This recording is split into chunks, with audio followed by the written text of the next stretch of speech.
Una masa amorfa que tiene la capacidad de consumir y asimilar cualquier forma de vida y que si no es controlada con algún tipo de tecnología o magia, consumirá el planeta entero. No, no es The Thing, tampoco es The Blob. Estamos hablando de Majin Buu, una entidad tan poderosa que con su fuerza puede provocar una fisura en el espacio y tiempo, y que si esta energía no es detenida o comprimida, podría consumir todo nuestro plano. No, no es Cthulhu. Estamos hablando de One Punch Man, Saitama, una secta de hechiceros o magos que buscan despertar a un ser antiguo capaz de devorar el mundo si así lo requieren. No, no es algún tipo de culto lovecraftiano. Estamos hablando de los Akatsuki de Naruto.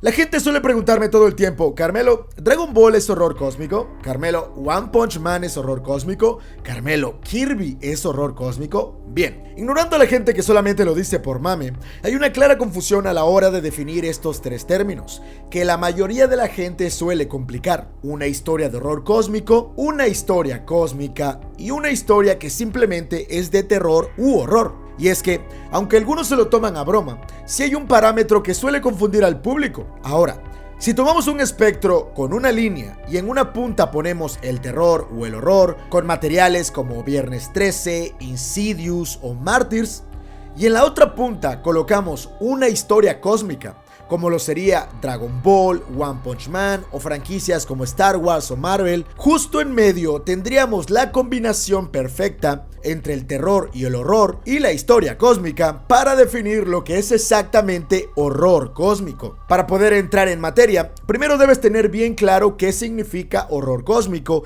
y qué es terror lovecraftiano. De eso ya hemos hablado bastante en diferentes videos, así que te invito a veas estos dos, donde los explicamos a fondo. Ahora, definamos la diferencia entre terror y horror con una historia cósmica. Ponernos a debatir cuál es la diferencia entre terror y horror ya lo hemos hecho, pero lo exploraremos a fondo en otro video. Hoy lo que haremos es colocarlos en un mismo concepto. En realidad, aunque son diferentes, siempre suelen ir en la misma dirección: causar miedo. Si bien este concepto no siempre causa miedo puro, ya que es difícil encontrar el chip del temor en cada persona, porque todos tememos a cosas distintas, muchas veces se hace uso de mecanismos clásicos, o algunos dirían genéricos, como la violencia, el morbo, el gore, los screamers, la tensión psicológica y muchos elementos más. Todo para causar una atmósfera que te haga sentir incómodo de una forma aterradora. Esa es la razón por la que películas como The Witch, Hereditary o hasta El Faro suelen entrar en esta categoría, aunque no sean full terror, ya que varían demasiado de otros filmes como Halloween o Insidious o Viernes 13, o incluso cosas más oscuras como la saga Guinea Pig o A Serbian Film. Todas buscan un pool de diferentes barajas para provocar ese sentimiento en ti de miedo, incomodidad y sentirte frágil. Por lo tanto, para que podamos decir que una obra tiene terror u horror, debe despertarte algunos de todos estos sentimientos. Por otro lado, una historia cósmica suele ser completamente diferente a lo que acabamos de ver. En una historia cósmica tenemos sucesos mágicos, apoteósicos, bíblicos, incluso espaciales, que van más allá muchas veces de la comprensión lógica o científica, con poderes, armas e ideologías que no son convencionales, pero suelen tener una historia que va relacionada en cierta forma a términos existenciales. Se habla de dioses creadores, destructores, razas alienígenas superavanzadas, tecnologías con las que solamente podríamos soñar, o incluso mundos tan mágicos que parecen de otra dimensión. De hecho, en algunos casos lo son. Muchas veces, también en las historias cósmicas existen seres sumamente inteligentes, hábiles o poderosos que escapan a los estándares actuales del mundo.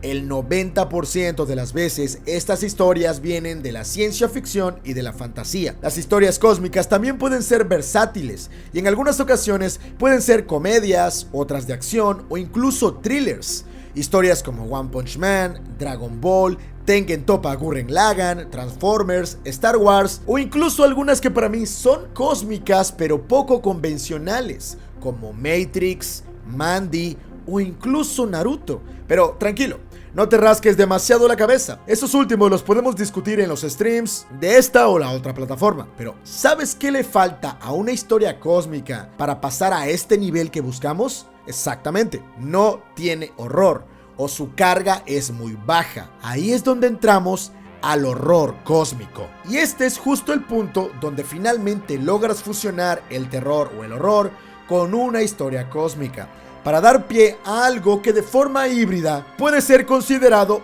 horror cósmico. Franquicias como Evangelion, Love, Death and Robots, la saga de Three Body Problem o incluso Uzumaki, o por qué no, la trilogía del Apocalipsis. Todo eso está en medio, en la sección del horror cósmico.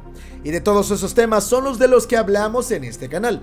Ahora, lo que va a definir y a darte la respuesta de la gran duda que tienes es que si ya colocamos 3 secciones, la del terror y el horror, la de historias cósmicas y en medio la del horror cósmico, falta preguntarnos, Carmelo, ¿qué hay en estos 2 espacios?